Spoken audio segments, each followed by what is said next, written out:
Naniniwala ang Philippine Coast Guard na ang dahilan ng deployment ng monster ship ng China sa loob ng Escoda Shoal ay para i-intimidate ang BRP Teresa Magbanwa ng Pilipinas. Sa isang panayam kahapon, sinabi ni PCG spokesperson for the West Philippine Sea, Commodore J. Tariela, na sinusubukan umanong takuti ng monster ship ng China ang BRP Teresa Magbanwa na matagal nang nakadeploy sa Escoda Shoal.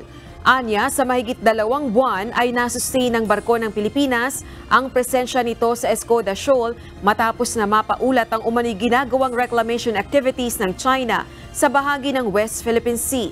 Sa pamamagitan ng Dark Vessel Detection Technology ng Canada, matagumpay na na-track ng PCG ang galaw ng CCG-5901 o ang tinaguriang monster ship ng China. Base sa report, July 1 ang umalis ng Hainan Province ang nasabing monster ship at pumasok sa loob ng Exclusive Economic Zone ng Pilipinas noong July 2. Naglayag ito patungo ng Ayungin Shoal at saka nagtungo sa Panganiban Reef at sunod nitong pinuntahan ng Escoda Shoal.